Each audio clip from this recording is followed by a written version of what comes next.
Self image அப்படின்னா ஒரு individual அவங்கள பற்றி என்ன நினைக்கிறாங்க அப்படின்றது தான் செல்ஃப் இமேஜ். ஸோ இதை நம்ம என்னென்ன ஃபேக்டர்ஸ்லாம் யூஸ் பண்ணி கண்டுபிடிக்கலாம் அப்படின்னா, challenge negative self talk. So எந்தெந்த சிச்சுவேஷனில் ஒரு இண்டிவிஜுவல் அவங்க தப்பு பண்ணாங்கன்னா ரொம்ப ஹார்ஷாக இருக்கிறாங்க, ஸோ தப்பு பண்ணதை ரொம்ப திட்டாமல் நெகட்டிவாக இருக்காமல், நீ ஏன் இப்படி பண்ணுற, உனக்கு எதுவுமே தெரியாது அப்படின்னு அந்த இண்டிவிஜுவல் அவங்களே கேட்குறதுக்கு பதிலாக, ஓகே நான் தப்பு பண்ணிட்டேன், நெக்ஸ்ட் டைம் நான் இப்படி பண்ணேன் அப்படின்னா பாசிட்டிவாக ரிசல்ட் கிடைக்கும், அந்த மாதிரி ஒரு பாசிட்டிவ் அஃபர்மேஷன் கொண்டு வரலாம். அடுத்தது practice self combustion.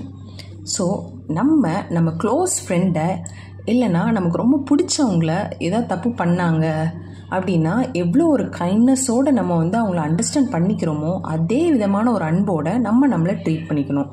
Next reduce exposure to social media. ஏன் அப்படின்னா சோஷியல் மீடியாவில் காமிக்கிற நிறைய விஷயம் ஃபேக்காக கூட இருக்கலாம். ஸோ அதனால அவங்க அப்படி பண்ணுறாங்க, இதை செய்கிறாங்க அப்படின்றதுனால நானும் அதையே செய்வேன் அப்படின்னு நினச்சிட்டு இருக்கக்கூடாது. ஸோ எது செஞ்சால் கரெக்டாக இருக்குமோ அதை தான் செய்யணும். அடுத்து செட் ரியலிஸ்டிக் கோல். இப்போது எனக்கு ஒரு ப்ராக்ரஸ் அச்சீவ் பண்ணணும் அப்படின்னா அதுக்கு எவ்வளோ டைம் எடுத்தால் அந்த ப்ராக்ரஸ் அச்சீவ் பண்ண முடியுமோ அந்த டைம் கண்டிப்பாக கொடுக்கணும். அதுவும் இல்லாமல் இப்போ 1 இயரில் அச்சீவ் பண்ணுற கோலை 1 மந்தில் நான் அச்சீவ் பண்ணுவேன் அப்படின்னு நினச்சேன்னா அது கண்டிப்பாக முடியாது. ஸோ அதுக்கு ஒவ்வொரு டைம் பீரியட் செட் பண்ணணும். செட் பண்ணிவிட்டு அந்த விக்ட்ரிஸை நம்ம கண்டிப்பாக செலிப்ரேட் பண்ணணும்.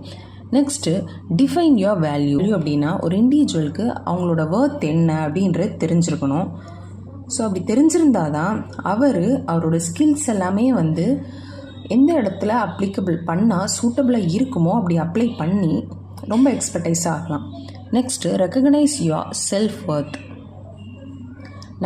எப்போ நம்மளை அண்டர்ஸ்டாண்ட் பண்ணி நம்ம செஞ்ச தப்பை அக்செப்ட் பண்ணிவிட்டு செல்ஃப் லவ் பண்ண ஆரம்பிக்கிறோமோ அப்போ வேறு எந்த பீப்புளோடைய பாராட்டுக்கோ இல்லைன்னா அவங்க சொன்னால் கரெக்டாக இருக்கும் அப்படின்னு நம்ம நம்பி இருக்க மாட்டோம். நம்மளோட செல்ஃப் ஒர்த் நமக்கு தெரிஞ்சிருந்தது அப்படின்னா நம்மளே செல்ஃப் மோட்டிவேட் பண்ணி ஒரு நல்ல இண்டிவிஜுவலாக ஷேப் ஆகும். தேங்க்யூ.